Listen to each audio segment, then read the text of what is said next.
মাহমুদ সাহেব, কিন্তু আমরা দিন দিন দেখতে পাচ্ছি তিনি নব্য স্বৈরাচারে তৈরি হয়েছেন।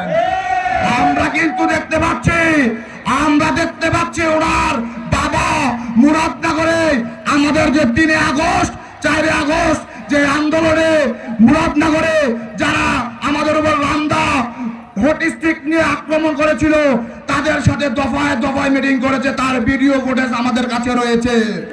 প্রিয় মুরাদনগরবাসী, আমরা এই গণ অভ্যন্তরে একটি আঘাত আনতে বলে আমরা সবকিছু বলতে চাই না।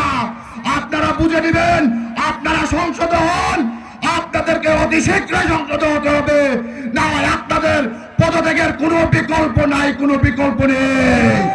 প্রিয় মুরাদনগরবাসী, আপনারা হয়তো জানেন গত 2 দিন আগে আমরা মুরাদনগর উপজেলার বিপ্লবী কমিটির বৈষম্য বিরোধী ছাত্র আন্দোলন এবং সাধারণ ছাত্র জনতা আসিফ মাহমুদ ওনার এপিএস এর যে দুর্নীতি, ওনার বাবার যেই ঠিকাদারি লাইসেন্স, এই কোম্পানির ইন্টারেস্টের উপর ভিত্তি করে এবং আমাদের উপর যারা আক্রমণ করেছিল 3 আগস্ট 4 আগস্ট তাদের সাথে দফায় দফায় মিটিং এর কারণে আমরাও একটি যৌক্তিক দাবি দিয়ে আসিফ মাহমুদের পদত্যাগ চেয়েছিলাম।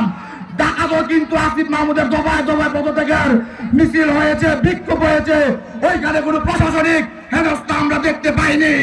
কিন্তু মুরাদনগরে দেখেছি, আপনারা তো সবাই দেখেছেন, মিডিয়াতে এসেছে, মুরাদনগরের যে প্রশাসনিক অফিসার উনি আমাদের সাধারণ ব্যানার টেনে নিয়ে গিয়েছে। আমরা তার তীব্র নিন্দা জানাই। আমরা প্রশাসনকে বলে দিতে চাই, আপনারা প্রজাতন্ত্রের কর্মচারী, আপনারা গত 17 বছরকে এই প্রশাসনকে যেভাবে সরকারের ছায়া তলে রেখে যেভাবে প্রত্যেকটি রাজনৈতিক দল সাধারণ ছাত্র জনতার উপরে যেভাবে নিপীড়িত নির্যাতন চালিয়েছেন তা থেকে আমরা জুলাইয়ে বের হয়েছিলাম। কিন্তু দেখতে পাচ্ছি আপনারা আবারও কোন উপদেষ্টার ছত্র ছায়ায় তার মতো আবার আমাদের সাথে ব্যবহার করছেন।